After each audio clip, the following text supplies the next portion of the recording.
नमस्कार दोस्तों, स्वागत है आपका रोमानिया में। देखिए, आज से हम लोग इंडियन पॉलिटी का प्रीएम्बल का लेक्चर शुरू करेंगे और धीरे धीरे करके ऐसे ही इंडियन पॉलिटी एम लक्ष्मीकांत का जो बुक है उसे हम लोग समाप्त करेंगे। ठीक है, तो शुरू करते हैं आज का पहला लेक्चर जो कि प्रीएम्बल है।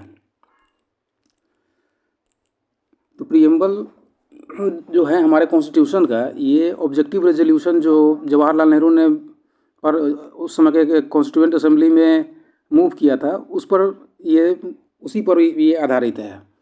जैसे कॉन्स्टिट्यूशन ऑफ इंडिया, जैसे कॉन्स्टिट्यूशन ऑफ इंडिया में प्रीएम्बल जो पढ़ा जाता है वो है, we the people of India having solemnly resolve to constitute India into a sovereign socialist secular democratic republic and to secure to all its citizens justice, social, economics and political liberty of thought, expression, belief, faith and worship, equality of status and of opportunity, and to promote among them all fraternity, assuring the dignity of the individual and the unity and integrity of the nation.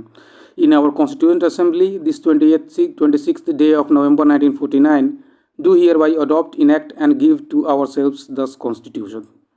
तो आपने देखा इस constitution जो preamble है हमारा, इस preamble में बहुत सारे ऐसे वर्ड हैं जिसके बारे में आपको जानना बहुत ज़रूरी है। और प्रीएम्बल से अक्सर एग्ज़ाम में बहुत सारा क्वेश्चन पूछा जाता है, जैसे 42nd अमेंडमेंट के थ्रू कौन कौन से वर्ड ऐड किए गए थे, जस्टिस का क्या मतलब होता है, लिबर्टी का क्या मतलब होता है, इक्वलिटी का क्या मतलब होता है, और ये कॉन्स्टिट्यूएंट असेंबली जो है इसने किस डे को अडॉप्ट किया था हमारा प्रीएम्बल, ये प्रीएम्बल कॉन्स्टिट्यूशन बनने के बाद ऐड किया गया है या कॉन्स्टिट्यूशन बनने के पहले ऐड किया गया है।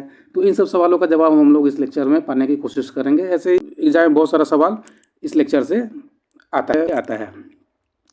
तो चलिए शुरू करते हैं। तो सबसे पहले आपको ये जानना ज़रूरी है कि प्रीएम्बल का मतलब क्या होता है। तो देखिए, प्रीएम्बल का मतलब होता है कि कॉन्स्टिट्यूशन जो हमारा बनाया गया है उस कॉन्स्टिट्यूशन का समरी क्या है, उसका इंट्रोडक्शन पार्ट क्या है। जैसे आप कोई भी बुक देखते हैं तो बुक में सबसे पहले कुछ ना कुछ उसका इंट्रोडक्शन दिया रहता है, तो उसी इंट्रोडक्शन को प्रीएम्बल के रूप में हमारा रखा गया है। जैसे जो कॉन्स्टिट्यूएंट असेंबली में एक ज्यूरिस्ट थे N.A. पालखीवाला, उन्होंने इसे कहा है identity card of the constitution. तो एग्जाम में भी बहुत बार पूछा गया है कि identity card of the constitution किन्होंने बोला है प्रीएम्बल को, तो ये बोला गया है N.A. पालखीवाला द्वारा। और जब मैंने पहले ही आप लोगों को बताया है कि जैसे जो प्रीएम्बल है वो ऑब्जेक्टिव रेजोल्यूशन जो जवाहरलाल नेहरू ने मूव किया था कॉन्स्टिट्यूएंट असेंबली में, उस पर बेस्ड है। और जो की वर्ड है वो मैंने आप लोगों को पहले इलेक्शन में बता दिया है कि जैसे 42nd कॉन्स्टिट्यूशनल अमेंडमेंट है उसमें 3 वर्ड ऐड किए थे, सोशलिस्ट, सेकुलर एंड इंटीग्रिटी। तो आपको ये याद रखना है कि socialist, secular and integrity word कौन से कॉन्स्टिट्यूशनल अमेंडमेंट के द्वारा ऐड किए गए हैं, तो 42nd कॉन्स्टिट्यूशनल अमेंडमेंट। या फिर एग्जाम में ऐसे भी क्वेश्चन पूछा जा सकता है कि 42nd की socialist, secular and integrity word किस कॉन्स्टिट्यूशनल अमेंडमेंट के द्वारा ऐड किया गया है, तो ये है 42nd कॉन्स्टिट्यूशनल अमेंडमेंट। या फिर ऐसे पूछा सकता है कि 42nd कॉन्स्टिट्यूशनल अमेंडमेंट के द्वारा कौन कौन सा वर्ड ऐड किया गया है, तो ये होता है सोशलिस्ट, सेकुलर एंड इंटीग्रिटी। ये आप लोगों को याद रखना है। उसके बाद हम लोग देखेंगे कि सोर्स क्या है, जो हमारा कॉन्स्टिट्यूशन है उसका सोर्स क्या है। तो हमारे प्रीएम्बल में लिखा गया है कि सोर्स है हमारा पीपल ऑफ इंडिया। मतलब जो कॉन्स्टिट्यूशन बना है उसमें सोर्स दिया गया है वो है पीपल ऑफ इंडिया। जो भारत के लोग हैं वही कॉन्स्टिट्यूशन के।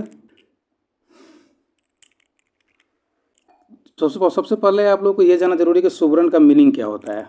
तो सोवरेन का मीनिंग क्या होता है कि आप सबसे पहले ये सोचिए कि इंडिया एक सोवरेन स्टेट है या नहीं है। जी हाँ, इंडिया एक सोवरेन स्टेट है, क्योंकि हम लोग किसी पर डिपेंड नहीं हैं।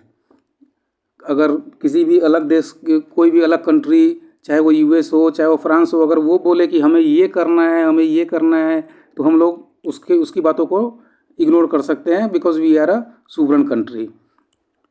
तो इसमें लिखा हुआ है कि the word sovereign implies that India is neither a dependency nor a dominion of any other nation but an independent state. यानी कि इंडिया एक इंडिपेंडेंट स्टेट है और हमें अपना जो इंटरनल अफेयर है, यानी कि हमारे डोमेस्टिक अफेयर्स है, जैसे हमारे स्टेट में कुछ हो रहा हो या फिर हमारे देश के अंदर में कोई घटना हो रही हो, उसकी पूरी जिम्मेदारी जो है वो भारत सरकार पर है। वो हमारा इंडिया जो है वो अपने आप में कंडक्ट करेगा। उसके लिए उसमें किसी भी अलग देश को इंटरफेयर करने की ज़रूरत नहीं है। जैसे अभी आपने देखा होगा कि यूएस ने रसिया के साथ रसिया से ऑयल इंपोर्ट करने के लिए मना कर दिया था, बाकी सारे देशों पर सैंक्शन लगा रहा था, लेकिन हमारा इंडिया जो है उसने रसिया से ऑयल को इंपोर्ट किया। क्यों किया?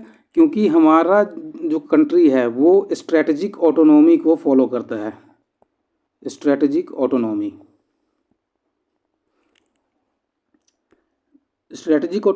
का मतलब होता है कि हम हमारे देश को जो भी हमारे देश के लिए सूटेबल होगा हम लोग वही काम करेंगे। अगर रसिया से ऑयल लेने में फ़ायदा है तो हम हम ऑयल को इंपोर्ट करेंगे। अगर रसिया से ऑयल लेने को फ़ायदा नहीं है तो हम इंपोर्ट उससे नहीं करेंगे। यूएस के दबाव में आकर हम लोग कोई भी कदम नहीं उठाएंगे, चाहे वो कोई भी कंट्री हो, यूएस हो या फिर कोई भी कंट्री हो। अच्छा, एक बात एग्ज़ाम में बार बार पूछा जाता है कि क्या हम लोग कॉमनवेल्थ नेशंस के मेंबर हैं या नहीं। तो हाँ, हम लोग कॉमनवेल्थ के मेंबर हैं। 1949 में 1949 में देखिए यहाँ लिखा हुआ है कि 1949 India declared the continuation of our membership commonwealth of nations के मेंबरशिप को इंडिया ने 1949 में एक्सेप्ट कर लिया कि ठीक है हम लोग कॉमनवेल्थ के नेशंस है, जैसे ऑस्ट्रेलिया भी है और बहुत सारे कंट्री है, लेकिन उसके बावजूद भी हम लोग है वो सोवरेन कंट्री है। इसका मतलब ये नहीं है कि हमने कॉमनवेल्थ के मेंबरशिप को एक्सेप्ट कर लिया तो हम लोग सोवरेन कंट्री जो है वो नहीं है। फर्दर इंडिया ने यूनाइटेड नेशन ऑर्गेनाइजेशन में भी अपनी सदस्यता जारी रखी, जो कि 1949 में यूनाइटेड नेशन की स्थापना हुई थी, आप लोगों को पता होगा। तो 1949 में उसमें तो ब्रिटिश का राज था, तो ब्रिटिशर्स ने यूनाइटेड नेशन में इंडिया की सदस्यता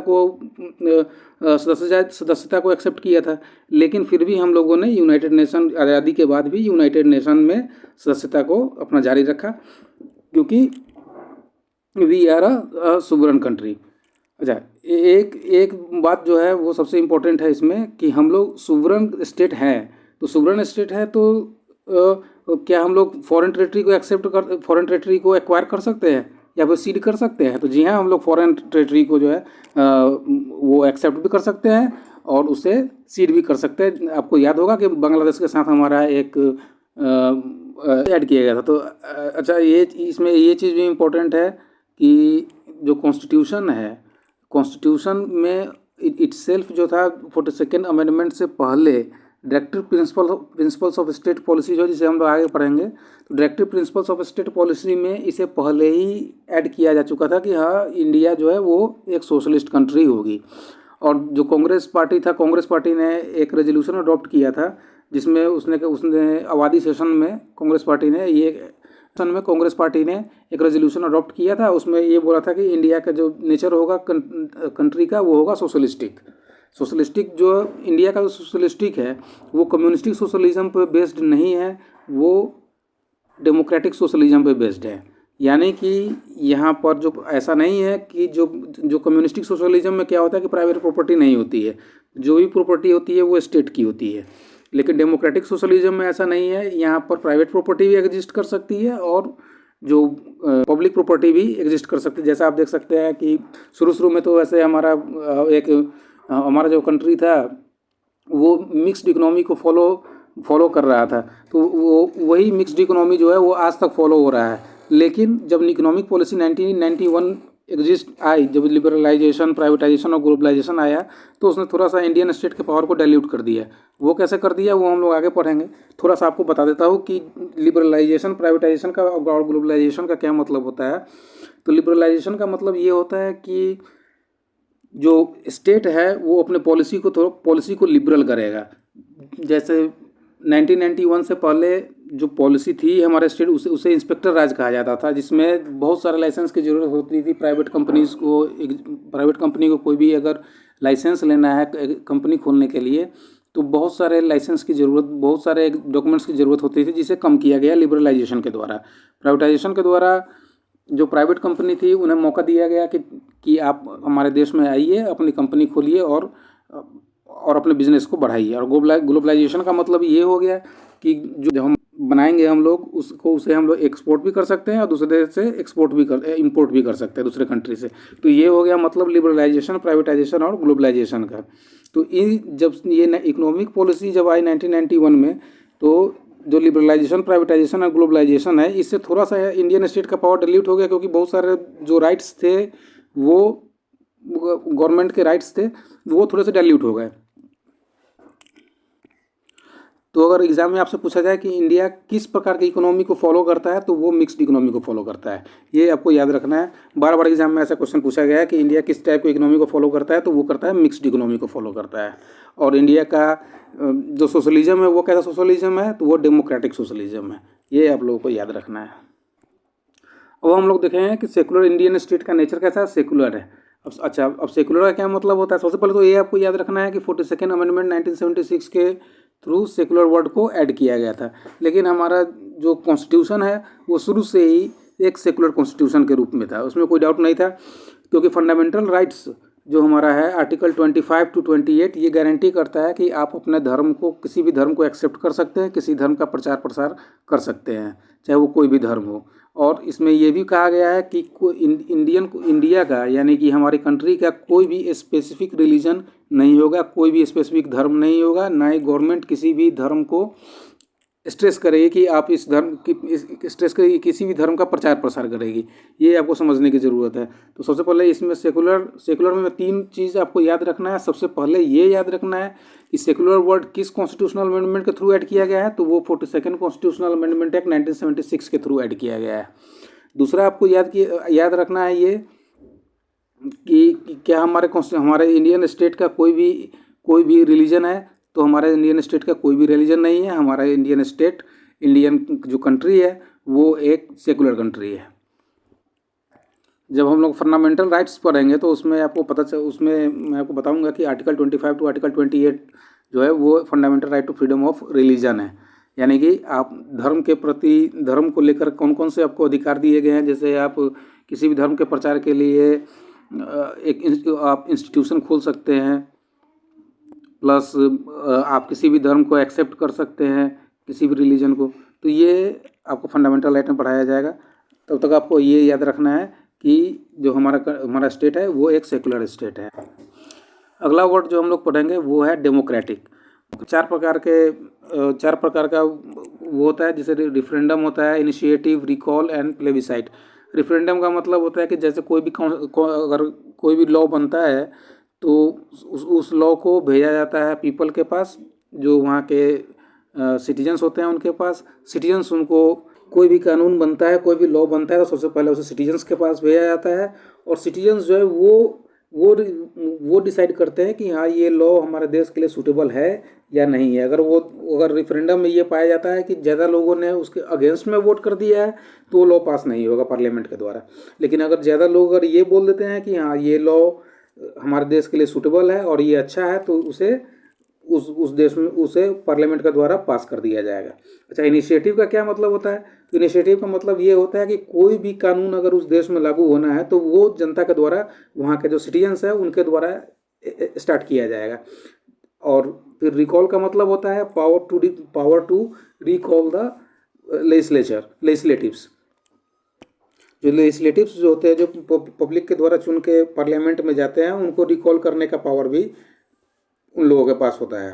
कि जैसे इंडिया में तो ये पावर है नहीं, because India follow indirect democracy. लेकिन स्विट्जरलैंड में ये पावर है कि किसी भी देश को किसी भी लेजिस्लेटिव्स को रिकॉल किया जा सकता है। और चौथा होता है प्लेबिसाइट। प्लेबिसाइट में भी प्लेबिसाइट और रेफरेंडम लगभग सेम ही है, लेकिन प्लेबिसाइट में ये होता है कि पब्लिक के द्वारा किसी को, पार्लियामेंट पहले कॉन्स्टिट्यूशन वो लॉ बना देती है, लॉ बनाने के बाद पब्लिक के पास भेजा जाता है और तब पब्लिक उस पर वोट करती है। अगर पब्लिक ने वोट उसके अगेंस्ट में कर दिया तो वो लॉ पास नहीं होता। लेकिन रेफरेंडम में लॉ बनाने से पहले ही पब्लिक के पास भेजा जाता है। ये आपको याद रखना है। कभी कभार एग्जाम में ये भी पूछ दिया जाता है कि रेफरेंडम और प्लेबिसाइट में क्या डिफरेंस है। तो रेफरेंडम में लॉ बनाने से पहले पब्लिक के पास भेजा जाता है और प्लेबिसाइट में लॉ बनाने के बाद पब्लिक के पास भेजा जाता है। ये आप लोग को याद रखना है। तो हमारा देश जो है वो इनडायरेक्ट डेमोक्रेसी को फॉलो करता है। इनडायरेक्ट डेमोक्रेसी को रिप्रेजेंटेटिव डेमोक्रेसी भी बोला जाता है। रिप्रेजेंटेटिव डेमोक्रेसी में जैसे आप लोगों को पता होगा, हमारे पास हमारा हमारे यहाँ इलेक्शंस होते हैं, इलेक्शन में हम लोग अपने रिप्रेजेंटेटिव को इलेक्ट करते हैं, वो रिप्रेजेंटेटिव पार्लियामेंट में जाते हैं और वो पार्लियामेंट में जाकर हमारे लिए कानून बनाते हैं। तो ये होता है मतलब इनडायरेक्ट डेमोक्रेसी का। तो इंडिया फॉलो करता है इनडायरेक्ट डेमोक्रेसी को। कुछ जो जो पार्लियामेंट्री डेमोक्रेसी के लिए कुछ इंपॉर्टेंट चीज़ें जो है वो है, सबसे पहले यूनिवर्सल एडल्ट फ्रेंचाइजी। जैसे जो भी हमारे देश में जो भी लोग 18 साल के ऊपर है वो वोट कर सकते हैं, ये यूनिवर्सल एडल्ट फ्रेंचाइजी हुआ। दूसरा होता है पीरियोडिक इलेक्शंस, यानी कि हर 5 साल में इलेक्शन होंगे। कहीं भी अगर 5 साल पूरा हो गया, किसी भी गवर्नमेंट का टेन्योर पूरा हो गया, तो वो 5 साल बाद वहाँ पर इलेक्शन होंगे, जिसे election commission of India conduct करती है। तो चौथा होता है रूल ऑफ लॉ। किसी भी आदमी का मन मर्जी से कोई काम नहीं होगा, जो काम होगा वो कानून जो बना हुआ है, पार्लियामेंट ने जो कानून बनाया है उसके हिसाब से कानून बनेगा, उसी के हिसाब से कोई काम होगा। अच्छा, तो उसके बाद होता है इंडिपेंडेंस ऑफ जुडिशरी, यानी कि आर्टिकल आपको पता है directive principles of state policy में इंडिपेंडेंस ऑफ जुडिशरी दिया गया है। यानी कि जुडिशरी जो है वो लेजिस्लेचर और एग्जीक्यूटिव से अलग है। वो लेजिस्लेचर और एग्जीक्यूटिव के काम में दखल नहीं दे सकती है, और ना ही लेजिस्लेचर और एग्जीक्यूटिव जुडिशरी के काम में दखल दे सकता है। और उसके बाद है absence of discrimination on certain ground, जैसे अनटचेबिलिटी का आर्टिकल 17 के थ्रू अनटचेबिलिटी को हमारे देश से रिमूव कर दिया गया है। यानी कि कोई भी अगर आदमी अनटचेबिलिटी फॉलो करता है तो उसे कानून के थ्रू सज़ा दी जा सकती है। हमारे कॉन्स्टिट्यूशन में जो डेमोक्रेसी है वो 3 प्रकार का डेमोक्रेसी है। पहला है पॉलिटिकल डेमोक्रेसी, दूसरा है इकोनॉमिक डेमोक्रेसी और तीसरा है सोशल डेमोक्रेसी। तो ये चीज़ याद रखना है कि कभी कभी एग्जाम में ये पूछ देता है कि डेमोक्रेसी कितने प्रकार का डेमोक्रेसी है। तो एक है पॉलिटिकल डेमोक्रेसी, दूसरा है सोशल डेमोक्रेसी और तीसरा है इकोनॉमिक डेमोक्रेसी। जो हमारे डॉक्टर अम्बेडकर साहब थे, उन्होंने ये कहा था कि पॉलिटिकल डेमोक्रेसी यानी कि यूनिवर्सल एडल्ट फ्रेंचाइजी तब तक सफल नहीं हो सकता है जब तक सोशल डेमोक्रेसी ना हो, और सोशल डेमोक्रेसी तब तक सफल नहीं हो सकता है जब तक इकोनॉमिक डेमोक्रेसी ना हो। यानी आप लोगों के पास पैसा भी होना चाहिए, आप लोगों को वोट का अधिकार भी होना चाहिए, ये कहने का मतलब है।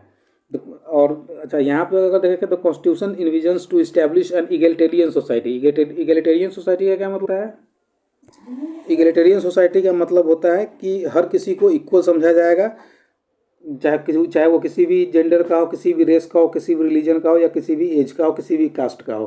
तो ये होता है इगैलिटेरियन सोसाइटी का मतलब। अगला वर्ड जो है वो है रिपब्लिक। तो रिपब्लिक के बारे में हम लोग जानते हैं, जैसे जो ब्रिटेन है, ब्रिटेन में मोनार्की फॉलो किया जाता है। हमारा कंट्री एक रिपब्लिक कंट्री है। रिपब्लिक कंट्री है यानी कि जो हमारे प्रेसिडेंट है उनको हमारे पार्लियामेंटेरियंस के द्वारा इलेक्ट किया जाता है, और वो एक इलेक्टेड रिप्रेजेंटेटिव्स होते हैं, ना कि वो मोनार्की है। यानी कि इलेक्टेड रिप्रेजेंटेटिव्स है तो वो 5 साल के बाद उन्हें चेंज किया जा सकता है। लेकिन ब्रिटेन में आपने देखा होगा कि जो क्वीन होती है वो कंटिन्यू अंटिल डेथ तक वो शासन करती है। तो ये मतलब होता है रिपब्लिक का। तो हमारा कंट्री है एक रिपब्लिक कंट्री है। तो रिपब्लिक का 2 मतलब होता है, यानी कि पहला मतलब ये है कि जो प्रेसिडेंट होंगे उन्हें इनडायरेक्टली इलेक्ट किया जाएगा for a period of 5 years, यानी 5 साल के लिए उन्हें इलेक्ट किया जाएगा हमारे पार्लियामेंटेरियंस के द्वारा। और उनमें 2 चीज़ें नहीं, इसका रिपब्लिक का मतलब होता है 2 चीज़, जो कि पहला है पॉलिटिकल सुवरेनिटी, यानी कि जो हमारे जो प्रेसिडेंट होंगे वो किंग की तरह नहीं होंगे, उन्हें 5-5 साल पे इलेक्ट किया जाएगा। और दूसरा होता है कि दूसरा इसका मतलब ये है कि absence of any privileged class, यानी कि कोई भी प्रिविलेज्ड क्लास, यानी कि कोई भी ऐसा नहीं होगा कि किसी के पास ज़्यादा अधिकार दिए गए हो और किसी को कम दिया गया हो। नहीं, हमारे संविधान में ये साफ लिखा हुआ है कि everybody is equal before law, यानी कानून के समक्ष हर किसी को समान अधिकार प्राप्त है, चाहे वो बड़ा से बड़ा आदमी हो या फिर वो कोई भी छोटा से छोटा आदमी हो। और हमारा जो जितने भी पब्लिक ऑफिसेज होंगे वो हर किसी के लिए ओपन होंगे हमेशा के लिए। जैसे अगर आप किसी भी गवर्नमेंट ऑफिस में जाना चाहें तो आप जा सकते हैं, वहाँ आपके साथ कोई भी डिस्क्रिमिनेशन नहीं किया जाएगा। तो ये होता है मतलब रिपब्लिक का। तो यहाँ पर 2 मतलब आपका रिपब्लिक का आ गया। पहला तो सबसे पहले ये आ गया कि जो हमारे प्रेसिडेंट होंगे उन्हें इनडायरेक्टली इलेक्ट किया जाएगा, और दूसरा जो पब्लिक ऑफिस होगा वो हर किसी के लिए ओपन होगा और कोई भी कानून के ऊपर नहीं होगा। ये होता है रिपब्लिक का मतलब। अगला वर्ड जो हम लोग पढ़ेंगे वो है जस्टिस। अच्छा, जस्टिस प्रियम्बल में 3 प्रकार के जस्टिस के बारे में डिस्कशन किया गया है। हमारे प्रियम्बल में 3 प्रकार के जस्टिस का जिक्र किया गया है। सबसे पहला सोशल जस्टिस, इकोनॉमिक जस्टिस और पॉलिटिकल जस्टिस। तो सोशल जस्टिस का मतलब क्या होता है? सोशल जस्टिस का मतलब ये होता है कि हर किसी को इक्वल ट्रीटमेंट दिया जाएगा, किसी के अगेंस्ट में कोई डिस्क्रिमिनेशन नहीं होगा based on caste, colour, race, religion, sex and so on. अगर किसी भी कास्ट के हो, किसी भी कलर के हो, किसी भी रेस के हो, आपके साथ कहीं पे कोई डिस्क्रिमिनेशन नहीं होगा। इसका मतलब ये भी होता है कि जैसे आप, अगर ऐसा नहीं है कि आपके पास ज़्यादा प्रिविलेज्ड आदमी है, आप ज़्यादा अमीर आदमी है तो आप कानून से ऊपर हो गए, ऐसा नहीं होता है। इसका मतलब ये होता है कि किसी भी मतलब ये होता है कि एब्सेंस ऑफ प्रिविलेज, यानी कि किसी को extra, nobody is beyond constitution, nobody is beyond law. और इसका मतलब ये भी होता है कि कोई भी अगर क्लास, जैसे बैकवर्ड क्लास हो गया, SC ST OBC हो गया, या फिर वीमेन हो गया, जो कि वीकर सेक्शन ऑफ सोसाइटी है, इनके इम्प्रूवमेंट के लिए भी काम किया जाएगा। ये होता है सोशल जस्टिस का मतलब। अच्छा, इकोनॉमिक जस्टिस का क्या मतलब होता है? इकोनॉमिक जस्टिस का मतलब ये होता है कि हर किसी को भी जो हमारा समाज है उसमें जो इनक्वालिटीज़ है, वेल्थ का, किसी के पास ज़्यादा पैसा है, किसी के पास कम पैसा है, किसी के पास ज़्यादा प्रॉपर्टी है, किसी के पास कम प्रॉपर्टी है, तो ये जो इनक्वालिटी है इसको कम करना है। तो इसका मतलब ये होता है इकोनॉमिक जस्टिस का मतलब। और तीसरा होता है पॉलिटिकल जस्टिस। पॉलिटिकल जस्टिस का मतलब ये होता है कि हर किसी को वोटिंग राइट्स जो है वो सेम है, चाहे वो किसी भी कास्ट का हो, किसी भी रिलीजन का हो। अगर वो 18 ईयर्स एंड अबव है तो वो वोट कर सकता है, और वो किसी भी पब्लिक ऑफिस को एक्सेस कर सकता है। ये होता है मतलब पॉलिटिकल जस्टिस का। और पॉलिटिकल जस्टिस हम कहाँ से ये idea of social, economic and political justice कहाँ से लिया गया है? तो ये लिया गया है रसिया से। ये आपको याद रखना है कि कभी कभी क्वेश्चन एग्जाम में पूछा जाता है कि जस्टिस का आइडिया कहाँ से लिया गया है, social, economic and political justice का। तो ये लिया गया है रसिया से। अगला वर्ड जो हम लोग पढ़ेंगे उसको वो है लिबर्टी। अच्छा, लिबर्टी का क्या मतलब होता है? ये UPSC में भी पूछा गया था एक बार कि what is the meaning of liberty. तो लिबर्टी का मतलब होता है एब्सेंस ऑफ रिस्ट्रेंट, यानी कि लिबर्टी का मतलब होता है एब्सेंस ऑफ रिस्ट्रेंट, यानी कि कोई भी काम अगर आप कर रहे हैं तो उसमें कोई भी बाधा होगी तो उसे स्टेट दूर करेगा। जैसे अगर आपको एजुकेशन का एक्सेस नहीं है तो गवर्नमेंट वहाँ उस गांव में स्कूल खुलवा सकती है। या फिर अगर आप हायर एजुकेशन के लिए जाना चाहते हैं तो उसके लिए जो, अगर गवर्नमेंट ने IIM IITs वगैरह खुलवा के रखी है, तो ये होता है एब्सेंस ऑफ रिस्ट्रेंट्स। और दूसरा होता है providing opportunities for the development of individual personality. आपके पर्सनालिटी डेवलपमेंट के लिए भी अपॉर्चुनिटी को प्रोवाइड करना, ये मतलब होता है लिबर्टी का। ये UPSC के एग्जाम में अगर पूछा गया था what is the meaning of liberty, और उसमें ऑप्शन में दिया होता है absence of restraint and opportunities for development of individual personalities. तो ये उसका करेक्ट उत्तर था। तो ये आपको याद रखना है कि what is the meaning of liberty. हमारे प्रियम्बल में कौन कौन से लिबर्टी के बारे में डिस्कशन किया गया है? तो ये भी आपको याद रखना है कि हमारे कॉन्स्टिट्यूशन में liberty of thought, expression, belief, faith and worship, इसके बारे में डिस्कशन किया गया है। तो आपको याद रखना है कि हमारे प्रियम्बल में 5 तरह के लिबर्टी का डिस्कशन किया गया है: thought, expression, belief, faith and worship. अगला है कि लिबर्टी, हमारे जो लिबर्टी है वो हमारा लिबर्टी एक क्वालिफाइड लिबर्टी है, ना कि एब्सोल्यूट लिबर्टी। अच्छा, एब्सोल्यूट लिबर्टी का मतलब क्या होता है? एब्सोल्यूट लिबर्टी का मतलब ये होता है कि आपको जो मन है वो आप कर सकते हैं, उसके अगेंस्ट में कोई रिस्ट्रिक्शन नहीं रहेगा। लेकिन क्वालिफाइड का मतलब ये होता है कि आपके अगेंस्ट में कुछ ना कुछ रिस्ट्रिक्शन रहेगा, यानी कि अगर आप कुछ करना चाहते हैं, अगर उससे किसी दूसरे का नुकसान हो रहा है तो वो काम आप नहीं कर सकते हैं। ये होता है लिबर्टी का मतलब। तो इंडिया में क्या दिया गया है? हमें जो लिबर्टी दिया गया है कॉन्स्टिट्यूशन में, वो क्वालिफाइड लिबर्टी है, ना कि एब्सोल्यूट लिबर्टी।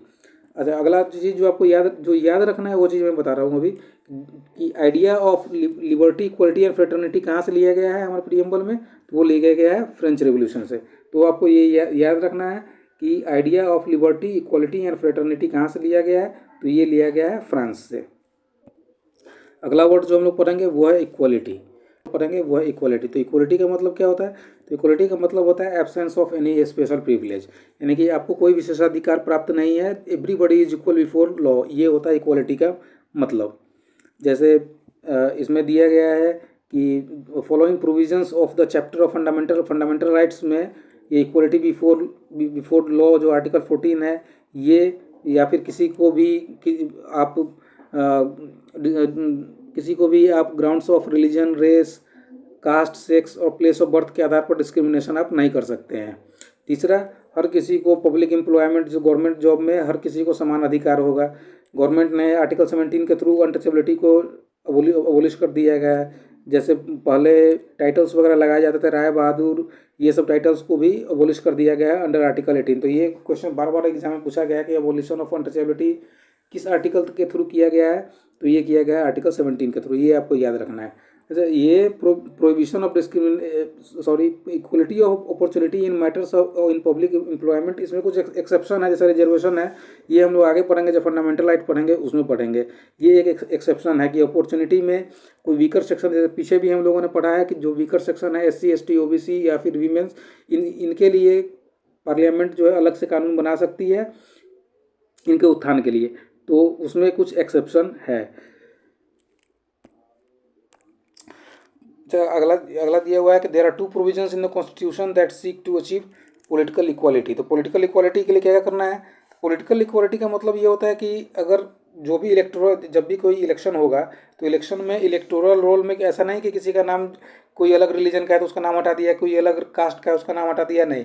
जो चाहे वो कोई भी रिलीजन का हो, कोई भी रेस का हो, कोई भी कास्ट का हो, किसी भी सेक्स का हो, उसे इलेक्टोरल रोल में उसका नाम दर्ज किया जाएगा। दूसरा, जो लोकसभा और स्टेट असेंबली का जो इलेक्शन होगा वो यूनिवर्सल एडल्ट सफरेज के आधार पर होगा, यानी कि कोई भी आदमी अगर 18 साल से ऊपर हो, 18 साल से ऊपर का है तो वो इलेक्शन में भाग ले सकता है। ये मतलब होता है इक्वालिटी का। जो directive principle of state policy ये भी कहता है कि भाई जो मेन है या वीमेन है, इनको अगर सेम वर्क कर रहे हैं तो इन्हें सेम वेतन भी दिया जाएगा। अभी आपने देखा BCCI में भी इस प्रावधान को लागू किया गया। हालांकि directive principles of state policy is not enforceable before court of law, लेकिन फिर भी इसमें ये दिया गया है कि जो मेन और वीमेन है, गवर्नमेंट ये प्रयास करेगी कि जो मेन और वीमेन है उनको सेम और इक्वल सैलरी दिया जाए, same for same work same salary जो है वो दिया जाए। अगला वर्ड जो हम लोग पढ़ेंगे वो है फ्रेटर्निटी। क्या मतलब होता है? फ्रेटर्निटी का मतलब होता है सेंस ऑफ ब्रदरहुड, यानी कि आपस में भाईचारा रखना। यानी भी किसी भी रिलीजन का हो, कोई हिंदू है कोई मुस्लिम है, तो वो आपस में एक साथ रहे, ये मतलब होता है फ्रेटर्निटी का। अगला जो फंडामेंटल ड्यूटीज़ है, फंडामेंटल ड्यूटीज़ में ये दिया गया है कि यह हर किसी सिटीजन की जिम्मेदारी है, हर किसी सिटीजन की ड्यूटी है कि वो हार्मनी को प्रमोट करे, आपस में भाईचारा को प्रमोट करे और एक साथ रहे बियॉन्ड रिलीजन, लिंग्विस्टिक, रीजनल और सेक्शनल डाइवर्सिटीज़, यानी कि किसी भी धर्म का हो, किसी भी भाषा का हो, किसी भी रीजन का हो, उसके ऊपर उठ के वो आपस में भाईचारा को बना के रखे। आप इसमें ये चीज़ आपको याद रखना है कि वर्ड इंटीग्रिटी जो है वो 42nd कॉन्स्टिट्यूशनल अमेंडमेंट के द्वारा ऐड किया गया था, ये आपको याद रखना। अगर बहुत सारे प्रोविजंस इसमें दिए हुए हैं, जैसे यहाँ पर दिया हुआ आर्टिकल 15(1)(a), आर्टिकल 15(1) बात करता है कि protect the dignity of women by stating that it's a duty of every citizen of India to renounce practices derogatory to dignity of women, यानी कि हर सिटीजन को ये ड्यूटी दिया गया है कि आप वो कोई भी काम ना करें जिससे वीमेन की जो डिग्निटी है वो रिड्यूस हो, ये फंडामेंटल ड्यूटीज़ में दिया गया है। तो ये मतलब होता है फ्रेटर्निटी का। चलिए जो अगला वर्ड है वो देखते हैं। अगला है कि जो प्रीएम्बल है उसका महत्व क्या है, वैल्यू क्या है। तो प्रीएम्बल का वैल्यू ये है कि जो हमारा कॉन्स्टिट्यूशन बना हुआ है, तो कॉन्स्टिट्यूशन में जितने भी वर्ड्स दिए गए, जितने भी आर्टिकल्स हैं, उस आर्टिकल को इंटरप्रेट किया जा सकता है। अगर कहीं पे भी कोई दुविधा होगी अगर सुप्रीम कोर्ट को, तो वो प्रीएम्बल का सहारा ले सकती है। ये हो गया पहला सिग्निफिकेंस प्रीएम्बल का।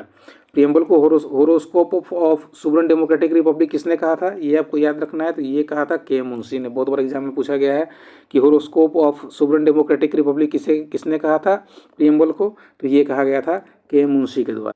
तो जो प्रीएम्बल है, जो हमारे कॉन्स्टिट्यूएंट असेंबली में जो लोग थे जिन्होंने संविधान को बनाया, उनके क्या ड्रीम्स थे, क्या विजन्स थे, उसे पूरा प्रीएम्बल में नोट किया गया है। तो प्रीएम्बल का मतलब ये हो गया कि एक तरह से समझिए कि this is a summary of constitution of India. तो ये होता है, ये है सिग्निफिकेंस प्रीएम्बल का। बहुत बार सवाल ये पूछा गया है कि क्या प्रीएम्बल कॉन्स्टिट्यूशन का पार्ट है, तो इसमें आपको 2-3 केस याद करना है। सबसे पहला है, इसमें 1960 का बेरूबारी केस। बेरूबारी केस में से सुप्रीम कोर्ट ने ये कहा था कि प्रीएम्बल जो है वो कॉन्स्टिट्यूशन का पार्ट नहीं है। इसमें सुप्रीम कोर्ट ने ये कहा कि preamble is not a part of the constitution. तो आपको ये याद रखना है कि बेरूबारी केस में प्रीएम्बल को कॉन्स्टिट्यूशन का पार्ट नहीं माना गया था। ऑल्दो सुप्रीम कोर्ट ने ये एक्सेप्ट किया था कि जहाँ पर भी अगर किसी भी आर्टिकल को इंटरप्रेट करने में दुविधा होगी तो प्रीएम्बल का सहारा लिया जा सकता है। प्रीएम्बल एक इम्पॉर्टेंट चीज़ है, लेकिन यह कॉन्स्टिट्यूशन का पार्ट नहीं है। लेकिन 1973 के केशवानंद भारती केस में सुप्रीम कोर्ट ने ये माना कि प्रीएम्बल जो है वो कॉन्स्टिट्यूशन का पार्ट है। तो आपको ये याद रखना है कि किस केस के द्वारा प्रीएम्बल को कॉन्स्टिट्यूशन का पार्ट माना गया है। तो ये है केशवानंद भारती केस। उसके बाद LIC का केस हुआ, LIC ऑफ इंडिया केस। इसमें भी सुप्रीम कोर्ट ने प्रीएम्बल को कॉन्स्टिट्यूशन का पार्ट माना। इसके बाद आपको दो चीज़ और याद रखना है कि पहला कि preamble is neither a source of power to legislature not a prohibition upon the powers of legislature. यानी कि प्रीएम्बल जो है वो लेजिस्लेचर को कोई पावर नहीं देता है और ना ही उससे कोई पावर छीनता है। और दूसरा ये कि इट इज़ नॉन जस्टिसिएबल, यानी कि इसे कोर्ट में इन्फोर्स नहीं किया जा सकता है। अगर पार्लियामेंट कोई कानून बनाती है जो कि प्रीएम्बल के अगेंस्ट है तो ये कोर्ट में इन्फोर्सिएबल नहीं होगा। तो ये आपको याद रखना है। तो ये इस तरह से हम लोगों ने आज प्रीएम्बल को ख़त्म किया था कि क्या प्रीएम्बल को अमेंड किया जा सकता है। तो प्रीएम्बल को एक बार ही अमेंड किया गया है अभी तक, वो है 42nd constitutional amendment act 1976। 42nd constitutional amendment act के थ्रू एक बार इसे अमेंड किया गया था, जिसमें 3 नए वर्ड सोशलिस्ट, सेकुलर और डेमोक्रेटिक और इंटीग्रिटी को ऐड किया गया है। इसके बाद प्रीएम्बल को इसमें कभी भी कोई अमेंडमेंट नहीं किया गया है। लेकिन क्या पार्लियामेंट प्रीएम्बल को अमेंड कर सकती है कि नहीं? Through article 368। तो yes, parliament can amend preamble through article 368, but it should not, यानी कि यह किसी भी तरह से उसके बेसिक फीचर्स को अमेंड नहीं कर सकती है। तो बेसिक फीचर्स के बारे में हम लोग आगे चल के पढ़ेंगे कि बेसिक फीचर्स क्या क्या है। जैसे बेसिक फीचर्स है equality before law, basic features हो गया independence of judiciary, basic feature हो गया है इंडिया की socialist type of socialist country. ये इन सब चीज़ों को पार्लियामेंट अमेंड नहीं कर सकती है। तो इस प्रकार से हम लोगों ने आज प्रीएम्बल को पूरा ख़त्म किया। आज प्रीएम्बल पूरा समाप्त हो गया। आगे हम लोग अगला लेक्चर जब होगा तो उसमें प्रीएम्बल के बाद हम लोग इंडियन पॉलिटी के जितने भी लेक्चर्स हैं वो धीरे धीरे हम लोग समाप्त करेंगे। अगर आपको ये लेक्चर अच्छा लगा हो तो हमारे चैनल को लाइक और सब्सक्राइब जरूर कीजिए। Thank you.